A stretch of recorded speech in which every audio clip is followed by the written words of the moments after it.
Music coming in on top. Today on the show, we have Tate, Silas, and Reena of the band The Problem with the Kids Today. The Connecticut-based trio combines rock and roll, punk rock with high-energy performances and captivating personalities, crafting the unique experience, which is The Problem with the Kids Today. They have a new album out called Take It. It's their longest and most ambitious album to date.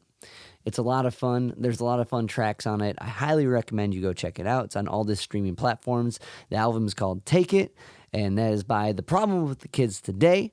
All right, during this conversation, we have a deep dive into the DIY ethos. Everything from recording an album on your own, booking a tour, playing in the scene, the different types of gigs, the whole madness that comes in having a musical career or a musical creative outlet. These guys were fun. We got a real deal kind of deep dive into what it's like to play in Connecticut. And they're just a fun group of people. You can't help but smile when you're listening and talking with them. And I feel like their music's the same way. The new album, Take It, has a lot of punk rock influence that I hear into, a lot of like kind of Clash-inspired, a lot of Ramones-inspired stuff. I don't know. I think you guys are going to find your own influences when you listen to it, which you can do in all the streaming platforms. All right, so before we get into this conversation, if you hear anything you like, if you can like, rate, reviews, subscribe to the podcast and any of the podcast platforms, it helps me keep talking to cool guests like The Problem with the Kids Today and sharing their insight with you. So, without further ado, this is my conversation with The Problem with the Kids Today. All right, so to kind of jump into it, like, Take It is a rockin', like, this is a tight record. I typically when Howard sends me people, I listen to the record before like reading anything about it. And I was all over the place trying to track, like, I shouldn't say track influence, because I feel like a lot of times when you listen to a band, you kind of try to hear what you know. But, yeah, for sure. But there was a lot of like, I was like, man, this shit's fucking rocking. And I guess you got it, man. It's a great record. So hell yeah, thanks, man. I guess my first question is, how many snacks and tracks were done?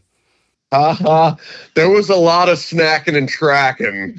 Yeah, we started, snacking and tracking on the last record and followed right through into this one. And yeah, we're big snackers. We the shed is like in Tate's yard, so we would like take a break of recording and like go eat like a dinner or like a lunch or whatever all together, like just in the living room, Well, yeah. I mean, so this whole process, did you guys just kind of buckle down?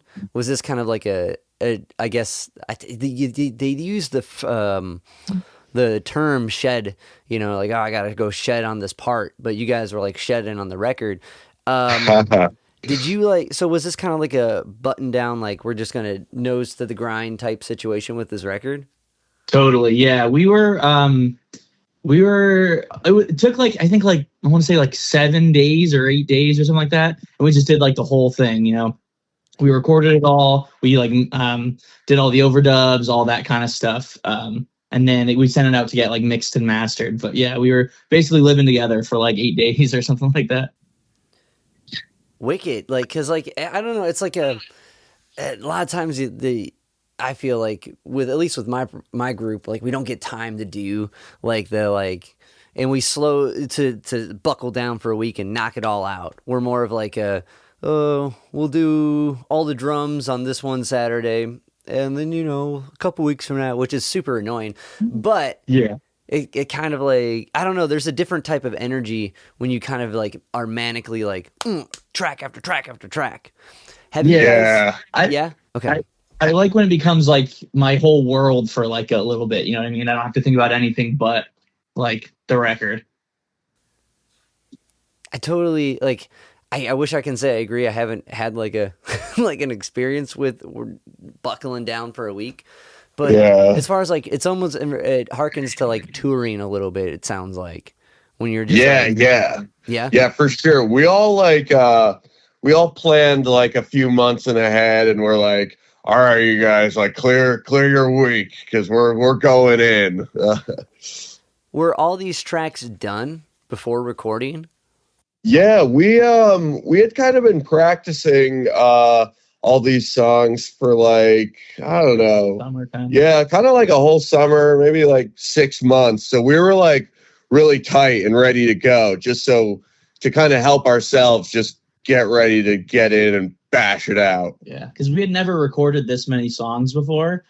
So we were kind of worried, like, oh man, I only have enough PTO for like this amount of days. Like, if we can't finish it, like that's gonna really suck. So we got it super tight and just like gave ourselves like a little cushion, you know. So like if we needed a little bit extra time with a song, like we had it, you know what I mean?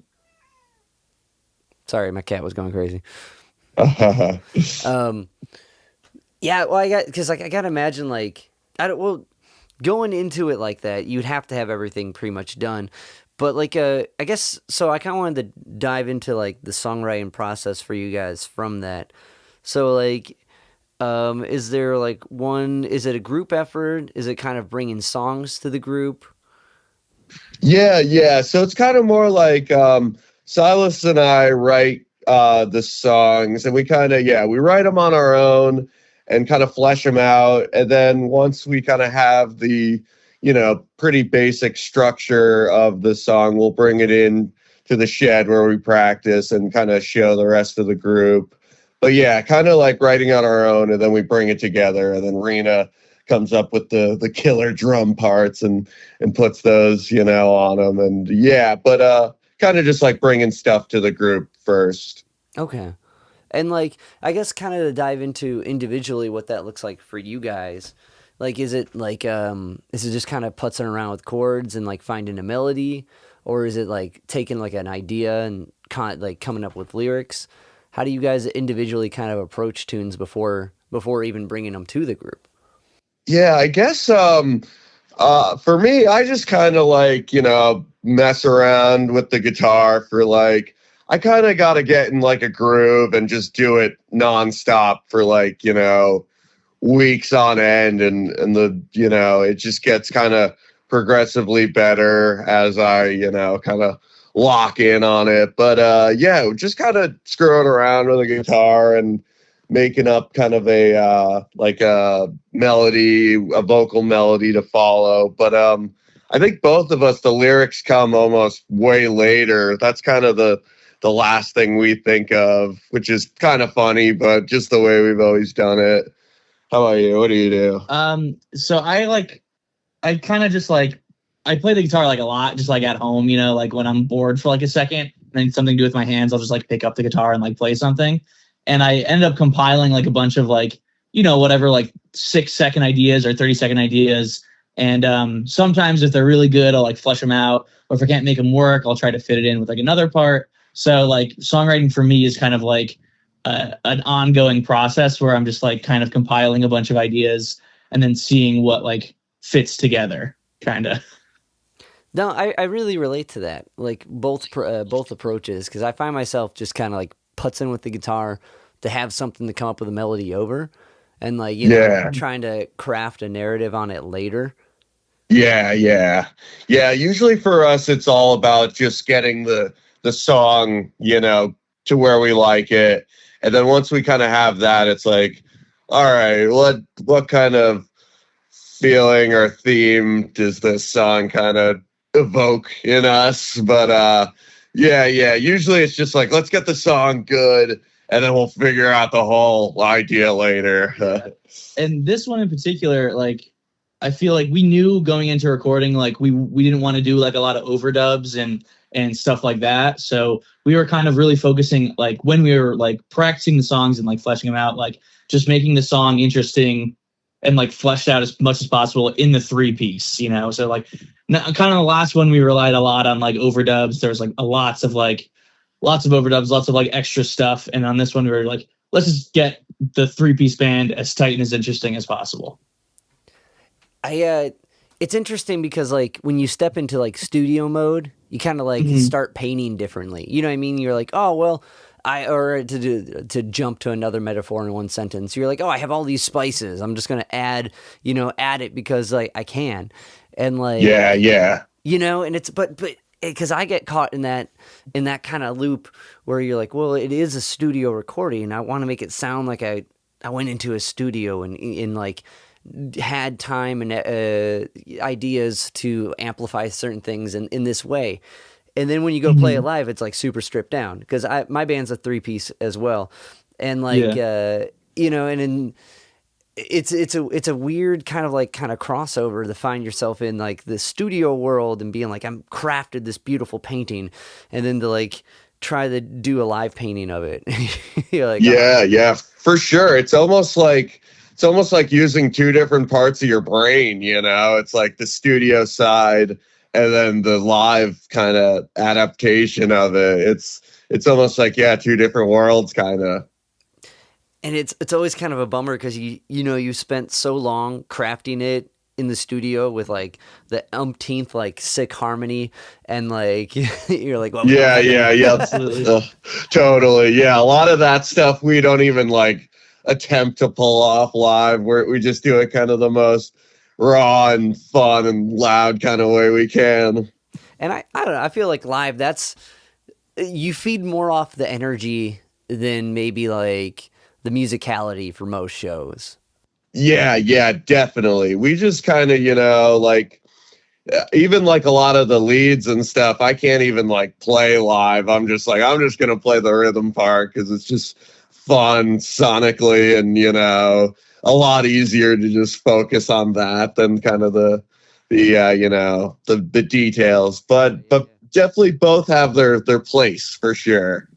Yeah, no, I definitely agree with that. And like, and it's interesting too. Like, it's like when you're like, you have a really good show and you're playing and you're like, oh, we killed it. People were like, and you get a lot of, you get positive feedback, and like, it's a good night. You leave, and like, this is my process. You leave, you sit down, you're about to go to bed, you're flipping through Instagram stories. Some people tag you from the show and you're like, oh my God, it sounded awful. Like, yeah, literally. Right. I'm always like watching the stories and stuff, and I'm like, oh man, people actually like that.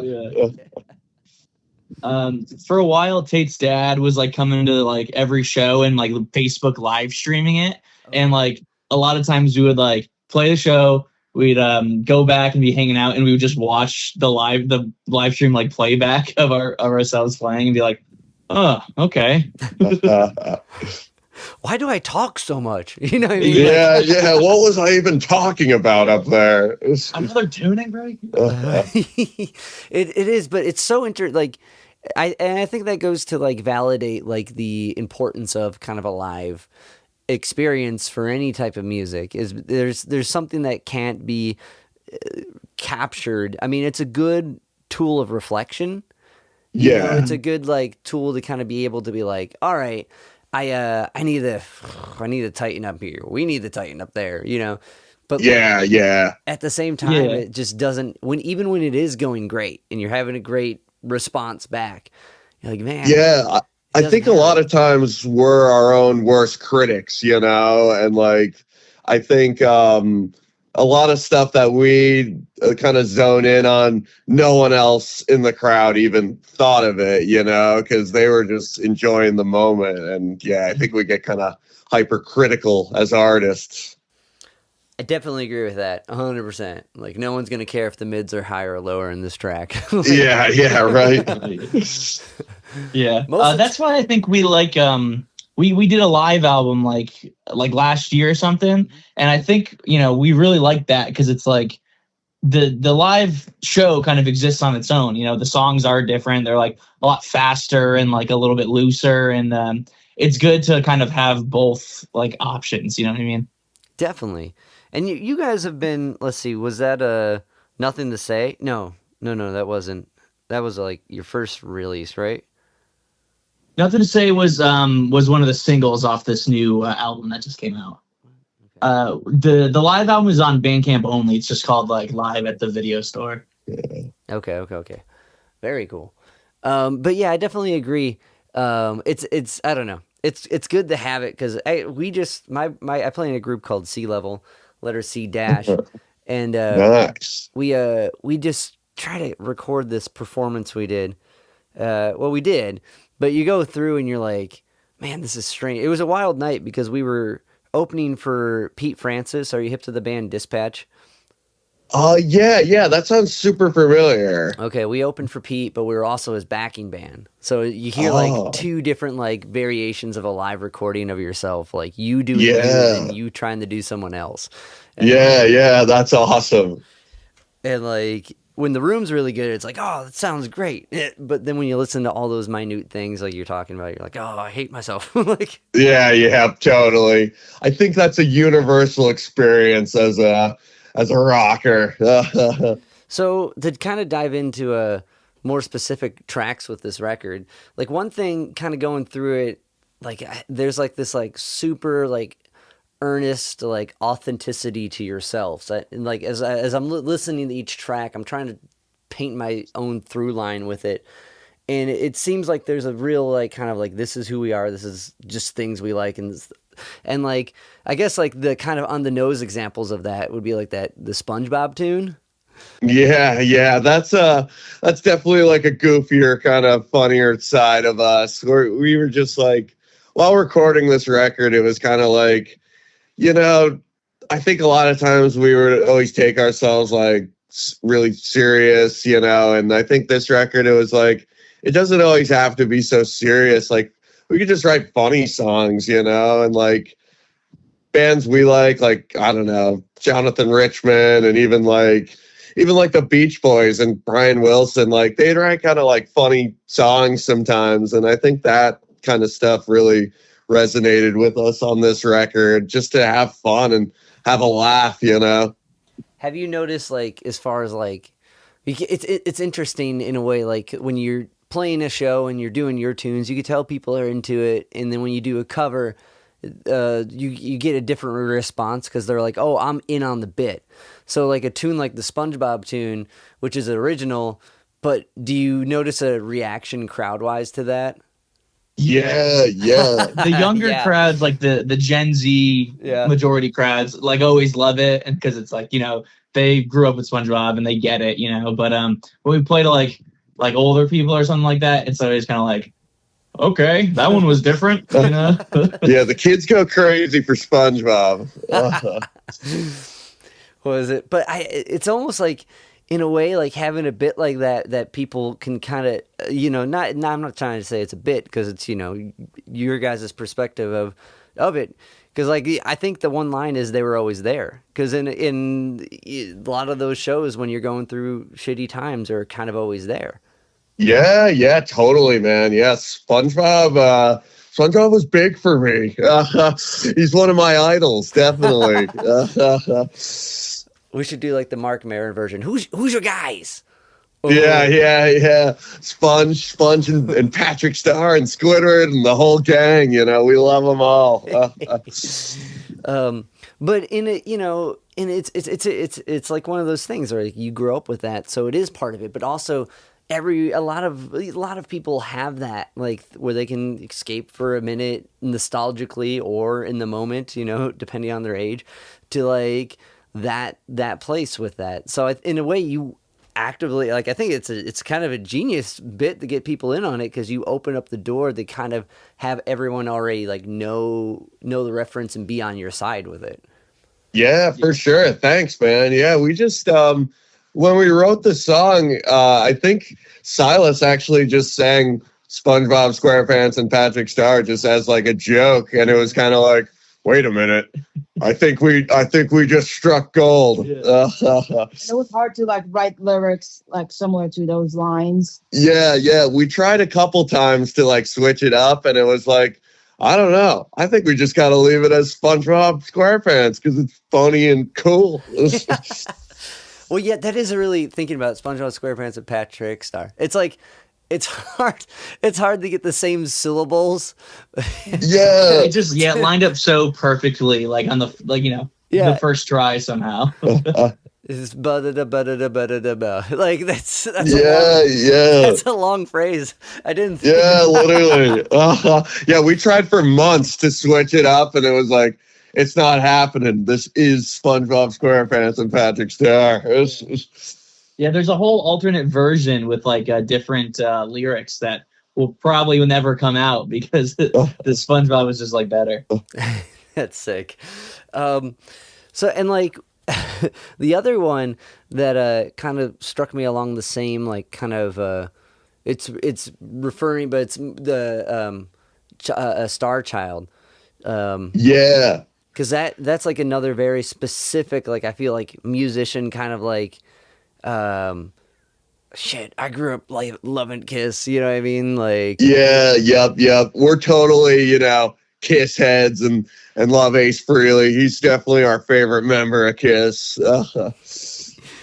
was that another one where it just kind of fit, or was that kind of like actively trying to like trace your own roots back type of thing? So That one's kind of like an inside joke almost, because Okay. like we would always joke around like, man, when we're like 60, we're gonna be like in a huge band with like all our friends, and we're gonna be called a Star Child, and like it's gonna be like a 45 person band, or something silly. So it was we almost didn't even think of the connection to Ace Frehley at first. We almost were like, oh, this is our cool, like, made up rock star, almost like Ziggy Stardust. But then it was like, I think we just kind of did Ace Frehley accidentally, but it worked out because we love Ace Frehley.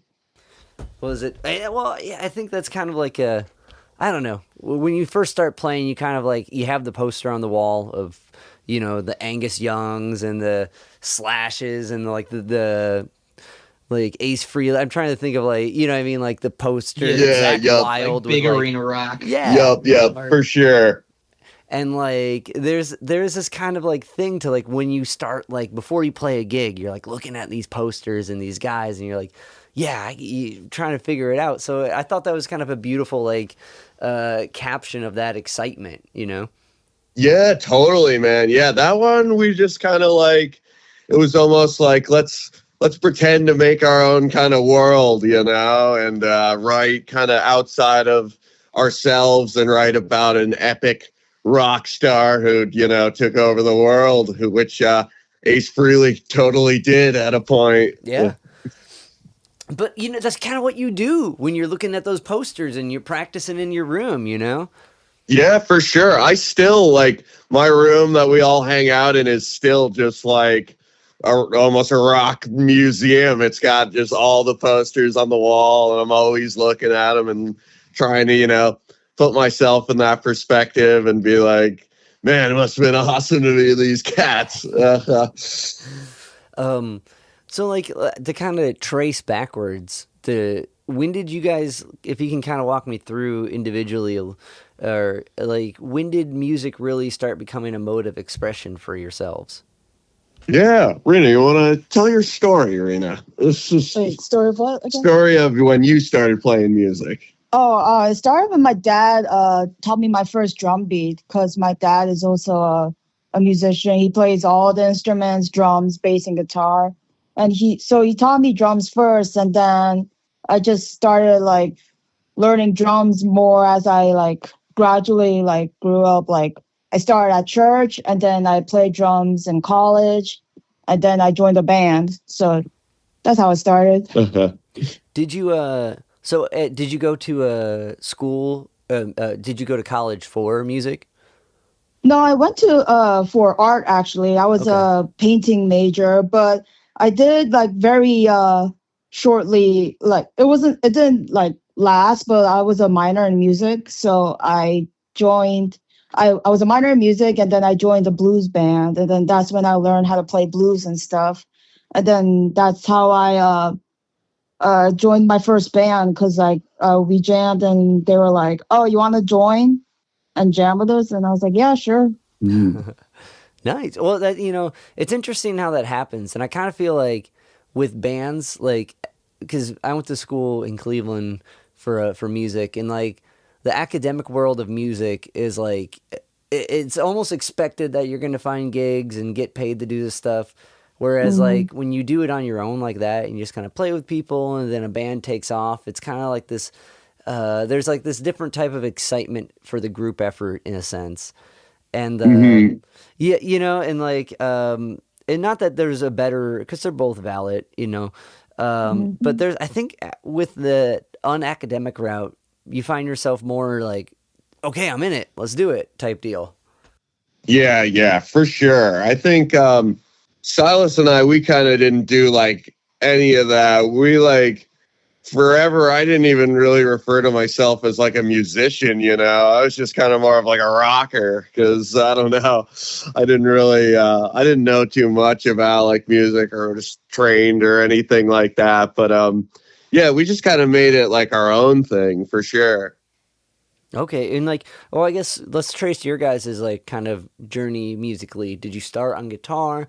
Did you start bass, or was there like a brother or sister that kind of introduced you?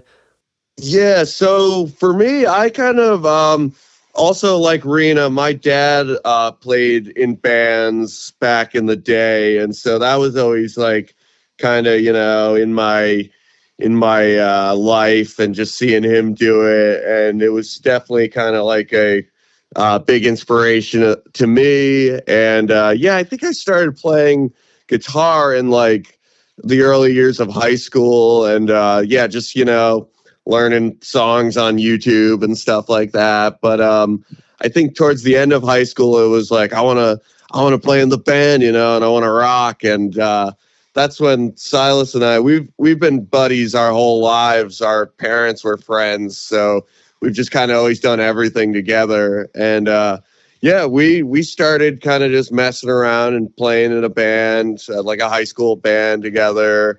We didn't ever play gigs or anything. We just kind of screw around on instruments and stuff. But yeah, I think right after high school, we kind of were like, let's just try to, you know, do something and get out there and just did it for fun. And yeah, that's kind of how it started for us. Yeah. And it's interesting too, because like when me and Tate like were in that band, like we were always like making something, you know, like I learned bass to play like Tate's songs and like record them on like a little like digital 4-track. So like the act of like playing music, you know, has always been tied to like making something to me, which is fun. No, and like I think there's a real like kind of a special importance within that, because like there's a different type of like headspace that happens when you kind of approach it in that sense, when you're like, oh, I'm just gonna make blank parts for this person's song. It's like, instead of like, I'm going to shed scales and arpeggios and become good at this so I can eventually make a song. You just do it, you know. It's like a different. It's kind of like being pushed into the pool of music, and I think that's like there's a lot of players that just need to do that, you know, which is hard for some people, you know. I agree. Yeah, I mean the best way to learn is to do it, right?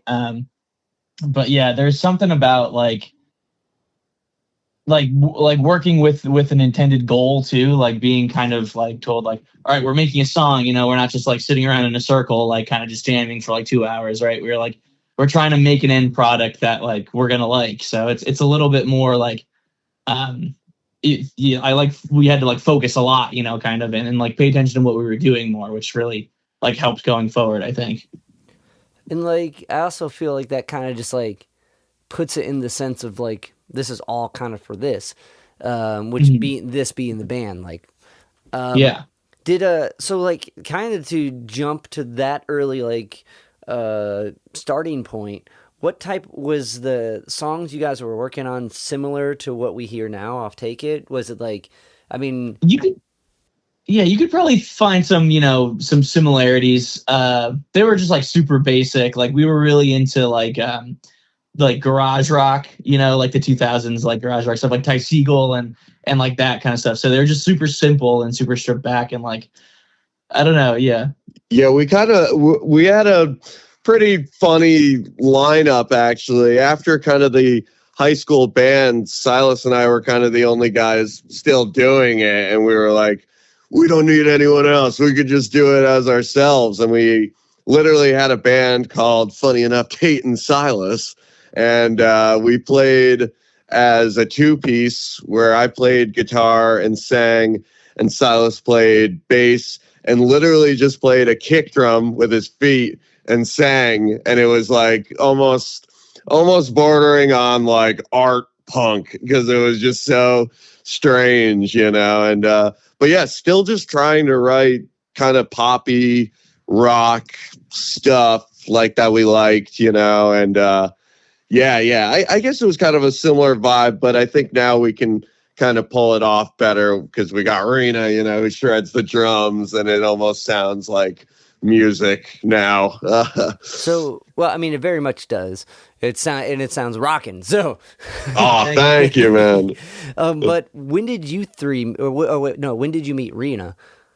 So we met Reena actually at a DIY punk show that we were playing at as our two-piece, and she was playing at in one of her other bands, and we saw her and met her. And when we saw her rocking, we were like, oh man, Reena rocks, and is just such a killer drummer, and played kind of in a style that we could see ourselves, getting together and bonding over, and playing a similar type of music. But we saw her rock, and we were kind of on the lookout for a drummer at that point. And so when we saw her play after the show, we messaged her on Instagram, and we're like, hey, we were blown away by your skills. And we were like, do you ever want to get together and jam out? And Reena was brave enough to come hang out with us two weirdos. And she came over and we jammed out. And there was, I don't know if you guys would agree, I think there was some instant chemistry, between the three of us. And it was like, let's do this. Let's rock. Yeah, it was fun. I'm just glad I got adopted by these two extroverts. Yeah. Grateful. Yeah. Was it? Well, I mean, there's always I totally understand the balance of that, because to kind of go out there and sell yourself, which is what you have to do when you're doing an original act. You got to sell yourself to the promoters, the vendors, anyone that's there. It's constantly, hey, nice to meet you. Oh, yeah, cool. Which is I enjoy. I find I naturally do that. But I often find in trios, there's always the one kind of reserved person and or two. I feel like I got a big booming voice, so it's kind of hard for me not to just make a bit of a scene everywhere I go, just because I'm such a loudmouth, and I try to be kind of, upbeat and positive, and we like to have fun and just, make friends along the way everywhere we go. So we totally relate to that. Was it? Well, and that's kind of the best part of playing these smaller venues or just any venue. Do you guys so what's the DIY scene out by you like? The DIY scene at the moment is in a bit of a lull. When we started, it was popping, and there's still stuff around, but in the New Haven area, at least, it's there's not really a lot going on. A lot of the venues have closed, or the people moved, or this or that. And of course, there's a lot of stuff up kind of closer to Hartford and the colleges up there, UConn and stuff, to let Yale's too kind of stuffy to have a house show scene. So a lot of that stuff happens up in UConn area. So up there, the DIY scene's a little bit better, but here in New Haven, it's not too awesome at the moment. Yeah, we kind of more play in the bar and club scene these days, and there's two pretty good bars that have music, and so we just kind of play those mostly. But DIY is cool. No, definitely. And I think those are important kind of swap meets of ideas and friends and people, in a different way, because the DIY scene's a little bit more hey, we're all here to be here and kind of sell ourselves or meet other people, but mostly on the music side, as opposed to it happens to be a bar and there's a band there, you know what I mean? Yeah, exactly. A lot of these bars that we play at, there's just the bar crowd who don't even care, and they're just sitting there and happen to see us. The good thing, because there are other bars that have bands, but the good thing about these two that we mentioned is that they do artist kind of oriented bills. They're okay with a band with a 15-minute set or a 30-minute set, and they're not well, you can play here, but we want music from 8 to 2, so you better figure something out, So like those two places are at least sort of artist oriented a little bit more. Well, yeah, that makes a big difference too, because like we have a couple spots like that here in Cleveland, that kind of are like, original bar bands, like original bar spots. Yeah. Like, because there's a lot of the opposite, and like, I don't know if you guys have ever done the bar sets for like 3 or 4 hours, but fuck, those are. We did one, and we split it with another band. So we did the first like little bit, and then he did like the late night half. But it was terrible. We never have done one again. Yeah, we try to avoid the sets that are like, we need music till 2 in the morning so people stay. We're like, I don't know. We just like playing our 30 minutes and then hanging out. Well, and I don't know. I kind of think that if you can stay it in 30 minutes, we live in a world where attention spans are already less than that. That's asking for a lot. But like, if you can't summarize what you guys are here to do in like half an hour, it's kind of it's kind of tough. You know what I mean? Because like if you put a band, it's hard to make a bill that draws people. So you buddy up with other bands, and then like, but if everyone's playing like 45s, it's like everyone leaves before you get the play. Yeah. A lot of times it's like the first 2 slots are the best because the third band always gets screwed and no one's there, and it's always, a little disheartening because it's like, oh man, everyone left. And like, I totally, it's the worst. Like when they say, oh, you get the headline, you're like, sick, cool, great. Yeah. We're not headlining, we're closing. Basically, we're mopping up when you're done. Yeah, exactly.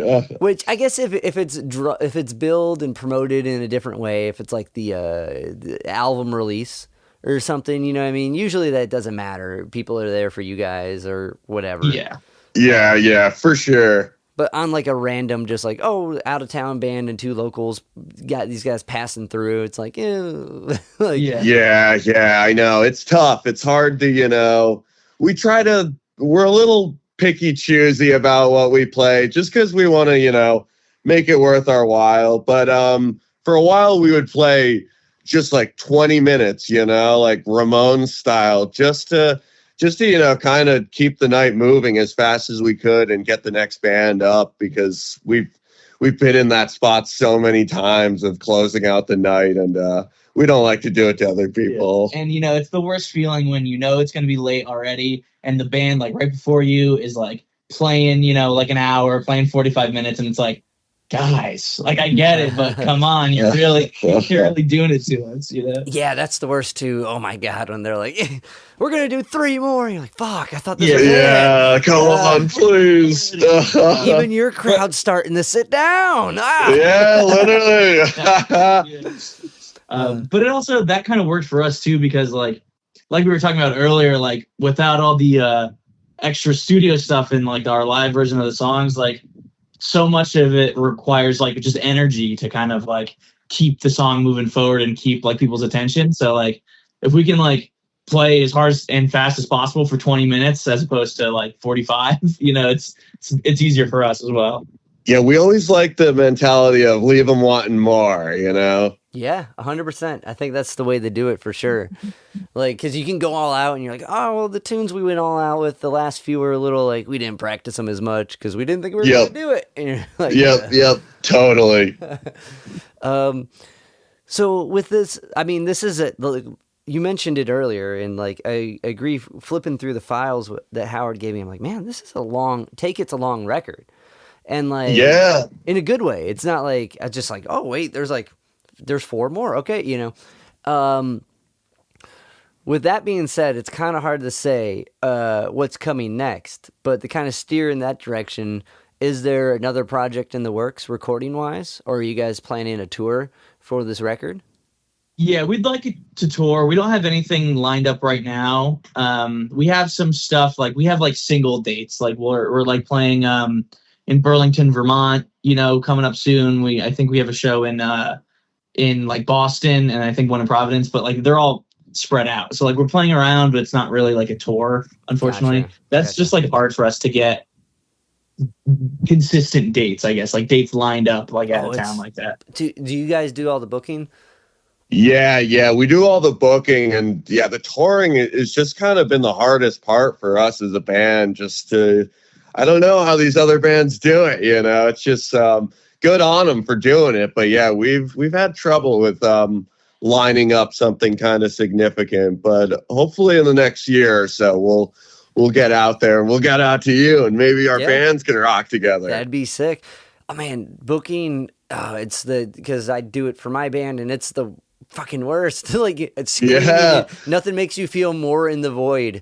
The Zen philosophy that we're nothing like than trying to man. It's one of the one of the most disheartening parts of the whole thing, and I've gotten really frustrated just trying and not getting any response. But I think it's just that persistence, and like we were saying earlier, you can't be afraid to try to sell yourself, but it's hard, man. Oh, it's hard. Well, yeah, it's different. It's different like digitally when no one ever sees your pitch. You know what I mean? Like when you're in person, like, and that's, I'm a big believer if you meet somebody from, I don't know, wherever, Boston, and like they know you, they're going to answer your email when you try to book them again, or try to work with them again.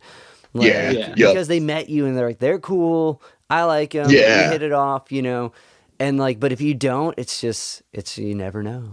Yeah. We've played a lot with like out of state bands who have come through here, and we've played with them. I think the next plan of action is like, all right, we're going to hit up all those bands we played with, and maybe they could help, return the favor and get out there.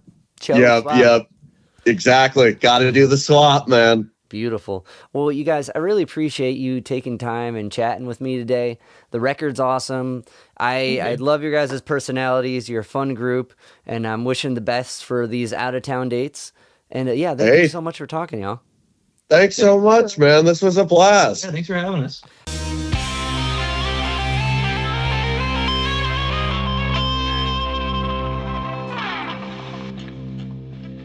Yo, Spike Spiegel here. You just listened to Zig of the Gig podcast.